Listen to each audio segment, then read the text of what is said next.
நான் நினைக்கிறேன் கர்த்தர் இன்னும் பெருசா செய்யணும்னு ஆசைப்படுறாரு உன் வாழ்க்கையில. இன்னும் அதிசயத்தை செய்யணும்னு ஆசைப்படுறாரு. இன்னும் அற்புதங்களை செய்யணும்னு ஆசைப்படுறாரு. இன்னும் உன்னை வித்தியாசமா காட்டணும்னு ஆசைப்படுறாரு. ஆனா நீ என்ன பண்ற? உன்னை குழியில இந்த ஆண்டவர் எடுக்கணும்னு எடுத்தா கூட அந்த அந்த அந்த அந்த அந்த சீலையோட வந்த பத்தியா? நடக்க தெரிஞ்சிச்சுல உனக்கு குழியில இருந்து எழும்பி. அது உள்ளது எழும்பி நடந்து வர ஏன் உன் கை வேலை செய்யாதா? லாசர் அவுத்து போட்டிருக்கலாமே. ஏன் அவுக்கல? ஏன் அந்த கட்டுகளை அவுக்கல?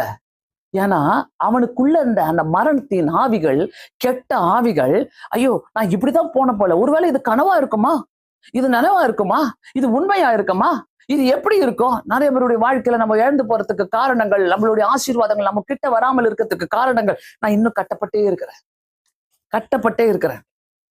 ஏன் என்னால மாத்திக்க முடியல? நான் ஏன் அப்படியே வெளியில வரேன்?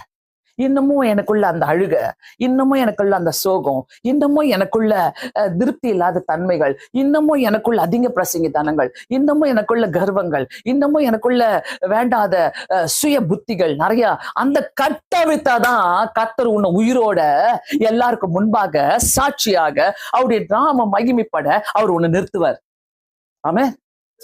தயவு செய்து உணருங்க. யாரா இருந்தாலும் எதை கர்த்தர் செய்ய வேணாம்னு சொல்றாரோ செய்யாதீங்க. எதை செய்ய வேணாம், எதை கர்த்தர் உணர்த்தி காட்டுவாருங்க. நான் எல்லாத்துலயும் பெஸ்ட், நான் எல்லாமே சூப்பரு சொல்ல முடியாது.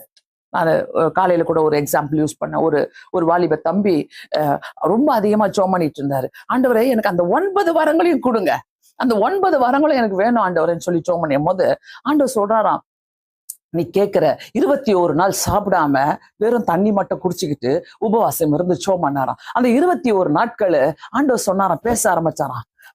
15 நாள் முடிஞ்சுது, 20 நாள் முடிஞ்சுது, 21வது நாள் 21வது நாள் ஆண்டவர் பேச ஆரம்பிச்சாரு. இங்க பாருப்பா, உனக்கு 9 வரத்தை கொடுக்கறது கஷ்டம் கிடையாது, நான் கொடுத்துருவேன். ஆனா உனக்கு ரொம்ப பெருமை ஆயிடும். 9 வரத்தையும் வச்சுக்கிட்டு உன்னை கையில பிடிக்கவே முடியாது. நீ என்ன பண்ணுவ? ஆண்டவர் கேட்டாராம். அதனால நல்ல ஞானத்தை கொடுக்குறேன் உனக்கு, வார்த்தைகளை எடுத்து தீர்க்க தரிசனமா நீ பேசக்கூடிய ஞானத்தை கொடுக்குறேன்னு சொல்லி ஆண்டவர் அந்த வாலிப தம்பிக்கு கொடுத்தாராம். இன்னைக்கு அவர் பாத்தீங்கன்னா இன்டர்நேஷனல் ஸ்பீக்கர், பெரிய ஊழியக்காரர் இருக்கிறார். அந்த மாதிரி கர்த்தர் கொடுக்கிற தேவன். ஆனா ஆண்டவர் ஒரு வரத்தை கொடுத்தாலும் உனக்காக அவருடைய நாம மகிமைப்பட அவர் கொடுக்கிற தேவனா இருக்கிறார்.